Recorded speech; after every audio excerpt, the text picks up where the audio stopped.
I use a lot, it has to do with the emotion of anger and how we use anger. You might call this Dan's anger management class, because people typically don't deal well with anger, and it gets them into feeling powerless. So everybody comes to see me is usually angry. They don't come in happy. So I deal with anger a lot, and it's okay, but I like to show you this, see what you think. I always ask people where they direct their anger and what it's directed at. You know, you're angry, but what are you directing it at?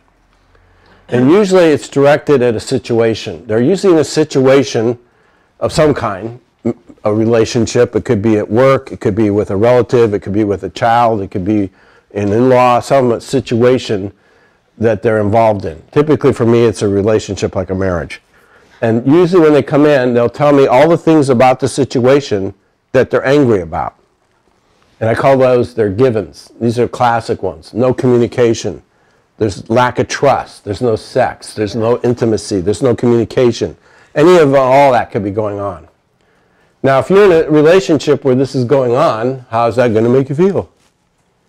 Angry and hurt. Those are going to be the primary emotions in terms of being in that situation, which is normal, healthy, good, okay. But then the question is, where do you direct that anger and hurt? And what are they going to say? The other person, their partner. It's always the other person, which is okay. You want to communicate your anger and hurt at the partner, but maybe once or twice. After that, you're blowing it away, you're throwing it away.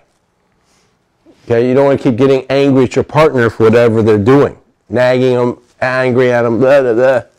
Why?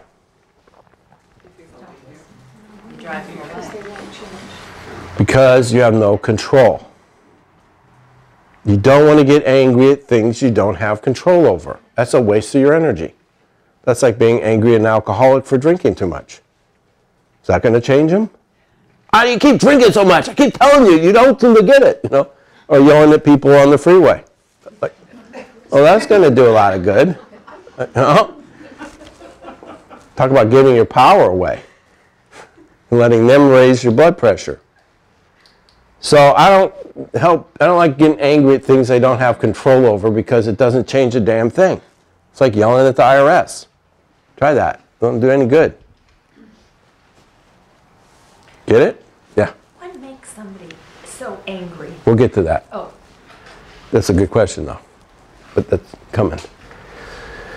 A lot of times it's because they don't have control. The other direction we take the anger at, if it's not at our partner, then it's directed at ourselves. And this is where self-esteem gets messed up and we start to get depressed. When you get angry at yourself, it's like you dig a hole and you fall in it.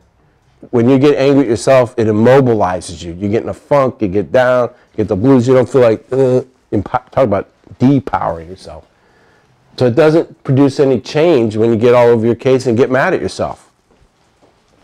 So typically people are either mad at themselves or they're mad at their partner, and guess what happens? Nothing changes. The situation remains the same, and they're in it hurting and angry. Talk about not having power. So where I try to help them is direct the anger at something they have control over, and it's at the relationship. That's where your control is. That's where your power is. You control whether you participate in this or not. So if you're having a lot of hurt and anger, and you're in a relationship where someone doesn't communicate, or you don't trust them, or they're screwing around, or they don't respect you, what are you doing in that relationship? If you love yourself. Now, if I'm doing marriage counseling, then you got two people trying to remedy those problems. That's different. That's two people committed to making it better. That's totally different. This is when you have one person and the other person isn't involved in it. So why don't they just take care of business? If they're mad at this and they don't like it, why don't they leave it? Fear.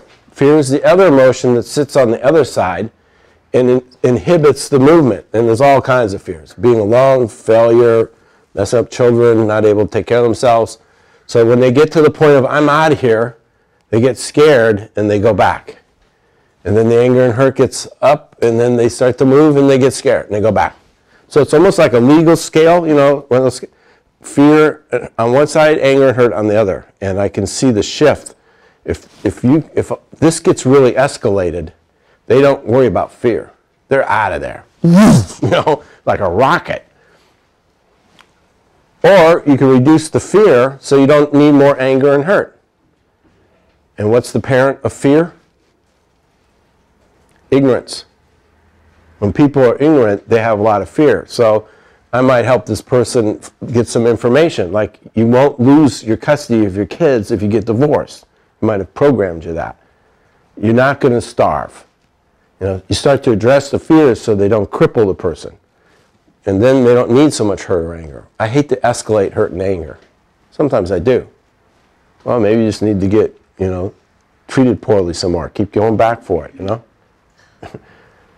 It's paradoxical, but anyway, get it? So so when you're angry, think about where you're directing it, and is that something you can change? Because a lot of people direct it and then they feel like a victim. They can't do anything about it, powerless.